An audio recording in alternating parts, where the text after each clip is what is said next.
Chapter 1 of the Beginning of Days. It is told among the wise that the first war began before Arda was full-shaped, and yet there was anything that grew or walked upon earth, and for long Melkor had the upper hand. But in the midst of the war, a spirit of great strength and hardihood came to the aid of the Valar, hearing in the far heaven that the battle in the little kingdom and Arda was filled with the sound of his laughter. So came Tulkas the strong, whose anger passes like a mighty wind, scattering cloud and darkness before it, and Melkor fled before his wrath and his laughter, and forsook Arda. And there was peace for a long age. And Tulkas remained and became one of the Valar of the kingdom of Arda, but Melkor brooded in the outer darkness, and his hate was given to Tulkas forever after.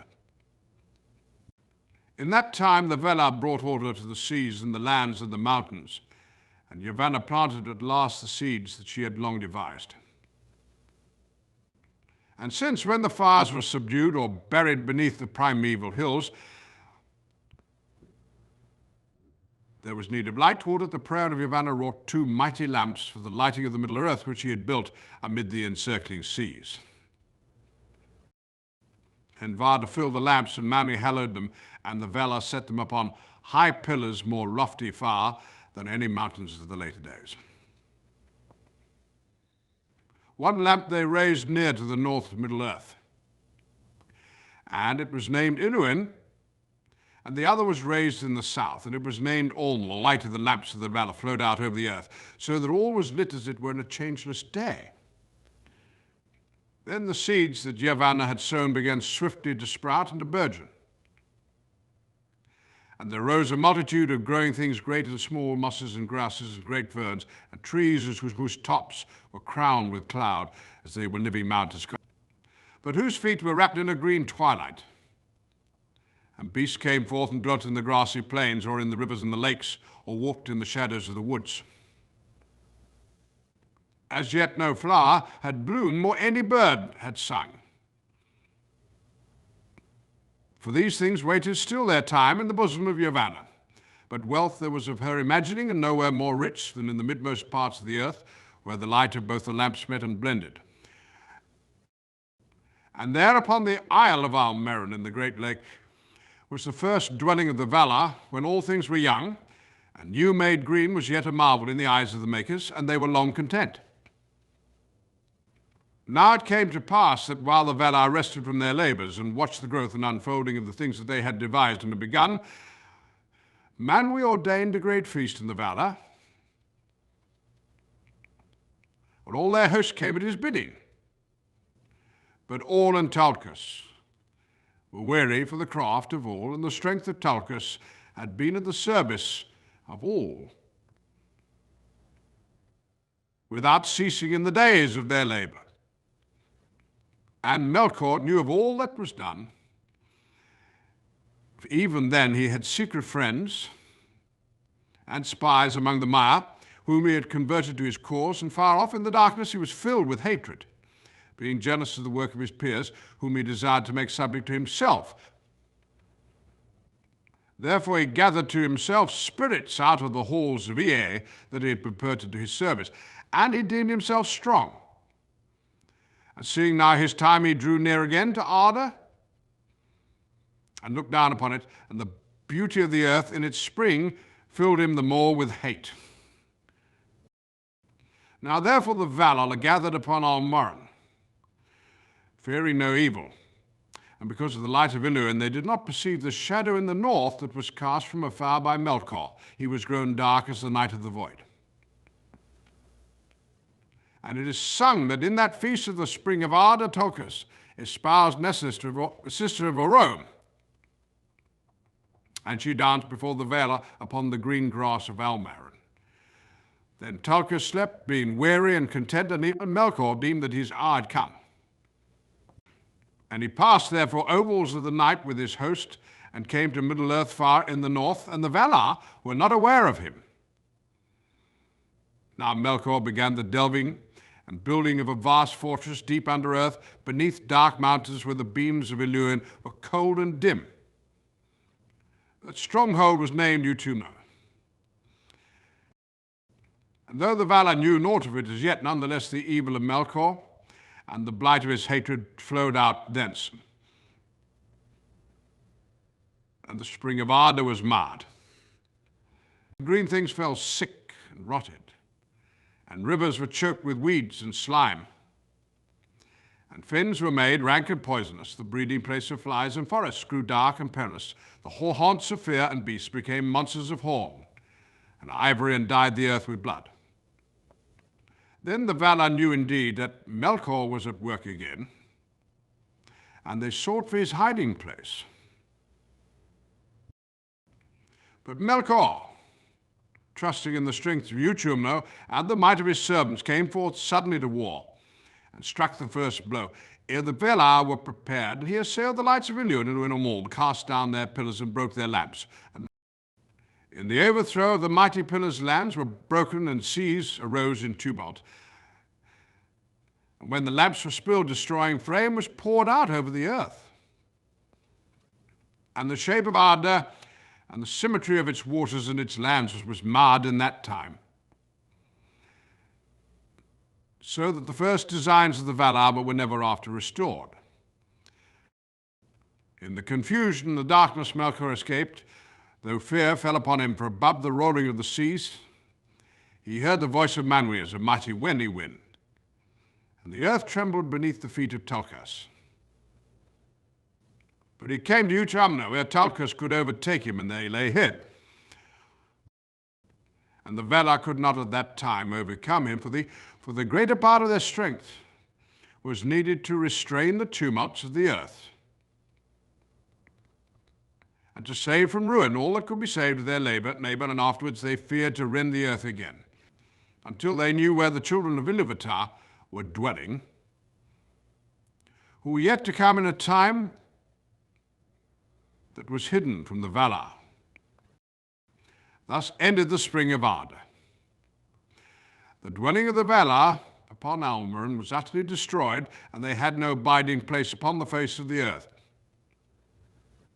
Therefore they departed from Middle-earth and went to the land of Aman, the westernmost of all lands, upon the borders of the world, for its west shores looked upon the outer sea that is called by the elves Ekaya, encircling Aya, encircling the kingdom of Arda.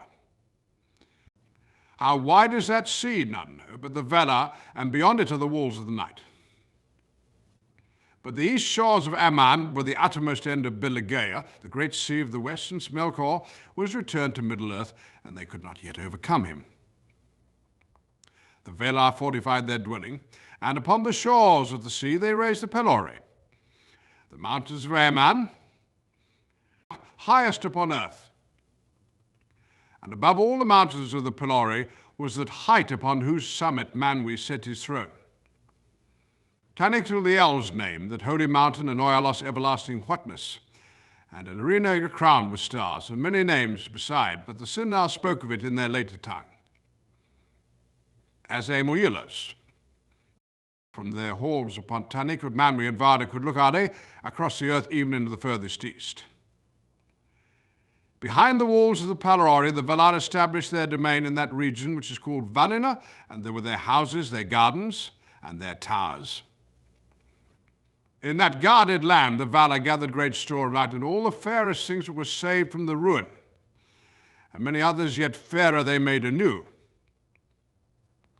And Valinor became more beautiful, even than Middle-earth in the spring of Arda, and it was blessed, for the deathless dwelt there. And there naught faded nor withered, neither was there any stain upon flower or leaf in that land, nor any corruption or sickness in anything that lived, for the very stones and waters were hallowed. And when Valinor was full wrought, and the mansions of the Valar were established, in the midst of the plain beyond the mountains they built their city, Valmer of many bells. Before its western gate there was a green mound, Azara, that is named also Coronair, and Yavanna hallowed it. And she sat there long upon the green grass and sang a song of power, in which was set all the thought of things that grow in the earth. But Nienna thought in silence, and watered the mould with tears. In that time the Valar were gathered together to hear the song of Yavanna, and they sat silent upon their thrones of council in the Mahanaxar, the ring of Doom, near to the golden gates of Valma, and Yavanna Kimentari sang before them, and they watched. And as they watched, upon the mound there came forth two slender shoots, and silence was over all the world in that hour, nor was there any other sound save the chanting of Yavanna. Under her song the saplings grew and became fair and tall, and came to flower, and thus there awoke in the world the two trees of Valinor. Of all things which Yavanna made they have most renown, and about their fate all the tales of the elder days are woven. The one had leaves of dark green, that beneath were shining silver, and from each of his countless flowers a dew of silver light was ever falling, and the earth beneath was dappled with the shadows of his fluttering leaves. The other bore leaves of a young green, like the new opened beach, their edges were of glittering gold. Flowers swung upon her branches in clusters of yellow flame, formed each to a glowing horn that spilled golden rain upon the ground, and from the blossom of that tree there came forth warmth and a great light. Telperion the one was called in Valinor, and Silpion and Lincan, and many Coloti other names, but Lorn the other was, and Malinolda and Cadorian, and many names in song beside. In 7 hours the glory of each tree waxed to full, and waned again to naught, and each awoke once more to life an hour before the other ceased to shine. Thus in Valinor twice every day there came a gentle hour of softer light, when both trees were faint in their gold and silver beams were mingled. Telperion was the elder of the trees, and came first to full stature and to bloom, and that first hour in which he shone, the white glimmer of a silver dawn, the Valar reckoned not into the tale of hours, but named it the opening hour, and counted from it the ages of their reign in Valinor. Therefore the 6th hour of the first day, and all the joyful days thereafter, until the darkening of Valinor, Telperion ceased his time of flower, and at the 12th hour Lorn her blossoming. And each day of the Valar in Aman contained 12 hours, and ended with the second mingling of the lights, in which Lorn was waning, but Telperion was waxing. But the light that was spilled from the trees endured long, ere it was taken up into the airs, or sank down into the earth in the dews of Telperion, and the rain that fell from Lorn Varda hoarded in great vats like shining lakes that were to all the land of the Valar as wells of water and of light. Thus began the days of the bliss of Valium, and thus began also the count of time. But as the ages drew on to the hour appointed by Ilúvatar for the coming of the firstborn, Middle-earth lay in a twilight beneath the stars that Varda had wrought in the ages forgotten of her labours in Ea. And in the darkness Melkor dwelt, and still often walked abroad in many shapes of power and fear. And he wielded cold and fire from the tops of the mountains to the deep furnaces that are beneath them, and whatsoever were violent or deadly in those days is laid to his charge. From the beauty and bliss of Valinor, the Valar came seldom over the mountains to Middle-earth, but gave to the land beyond the Penori their care and their love. And in the midst of the blessed realm were the mansions of Ior, and there he laboured long. For in the making of all things in that land he had the chief part, and he wrought there many beautiful and shapely works, both openly and in secret. Of him comes the law and knowledge of the earth, and of all things that it contains, whether the law of those that make not, but seek only for the understanding of what is, or the law of all craftsmen, the weaver, the shaper of wood, and the worker in main metals, and the tiller and husbandman also. Though these last and all that deal with things that grow and bear fruit must look also to the spouse of Eel, Yavanna Kimentari. All it is who is named the friend of the Noldor, for him they learn much in after days, and they are the most skilled of the elves and in their own fashion, according to the gifts which Iluvatar gave to them, they added much to his teaching, delighting in tongues and the scripts, and in the figures of broidery, of drawing, and of carving. The Noldor also was who first achieved the making of gems, and the fairest of all gems were the Silmarils, and they are lost. But Manwë Sulimo, highest and holiest of the Valar, sat upon the borders of An, forsaking not in his thought the outer lands. For his throne was set in majesty upon the pinnacle of Tau, of Tynical, the highest of the mountains of the world, standing upon the margin of the sea.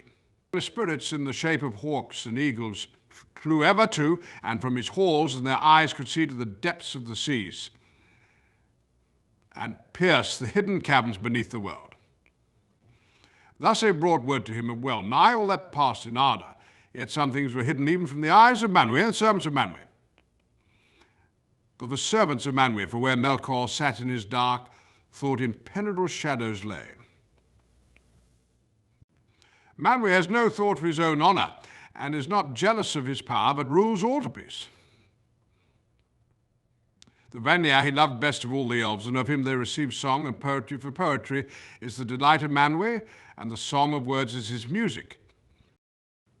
His raiment is blue, and blue is the fire of his eyes, and his sceptre is of sapphire, which the Noldor wall wrought for him, and he was appointed to be the vicegerent of Vatar, king of the Vatar, king of the world of Valar and elves and men, and the chief defence against the evil of Melkor.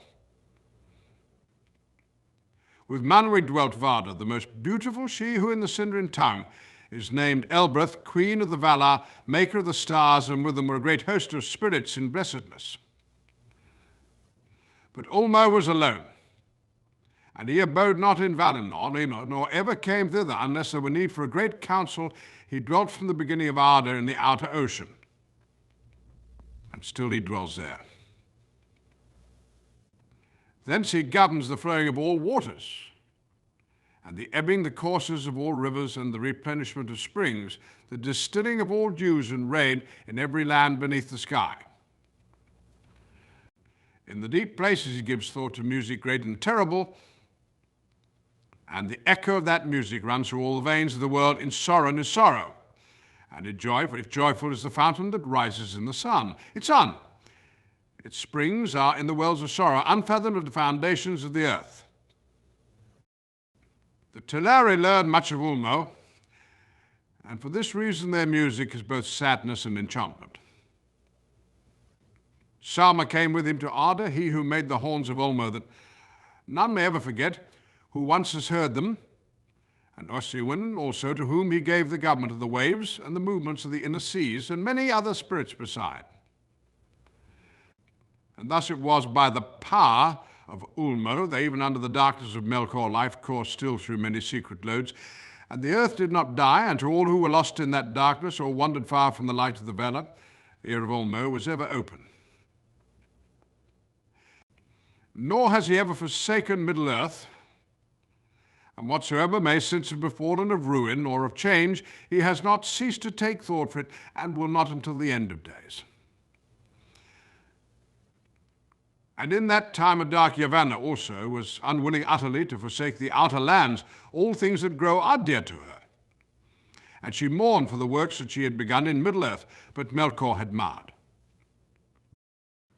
Therefore, leaving the house of all and the flowering meads of Valinor, she would come at times and heal the hurts of Melkor, and returning, she would ever urge the Valar to that war with his evil dominion that they must surely wage at the coming of the firstborn.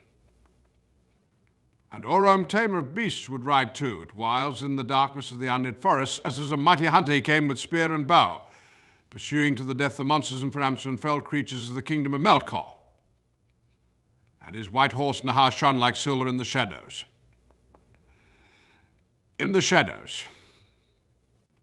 Then the sleeping earth trembled at the beat of his golden hooves, and in the twilight of the world, Orom would sound the Valaroma his great horn upon the plains of Arda, whereat the mountains echoed, and the shadows of evil fled away, and Melkor himself quailed in Utomo, a foreboding the wrath to come.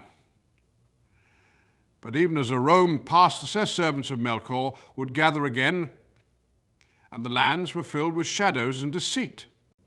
Now all is said concerning the manner of the earth and its rulers in the beginning of days, and ere the world became such as the children of Ilúvatar have known it. For elves and men are the children of Ilúvatar, and since they understood not fully that theme by which the children entered into the music, none of the Ainur dared to add anything to their fashion. For which reason the Valar are to these kindreds rather their elders and their chieftains than their masters. And if ever in their dealings with elves and men the Ainur have endeavoured to force them when they would not be guided, seldom has this turned to good, howsoever good the intent. The dealings of the Ainur have indeed been mostly with the elves, for Ilúvatar made them more like in nature to the Ainur, although less in might and stature, whereas to men he gave strange gifts. For it is said that after the departure of the Valar there was silence, and for an age Ilúvatar sat alone in thought. Then he spoke and said, "Behold, I love the earth, which shall be a mansion for the Quendi and the Atani. But the Quendi shall be the fairest of all earthly creatures, and they shall have and shall conceive and bring forth more beauty than all my children, and they shall have the greater bliss in this world.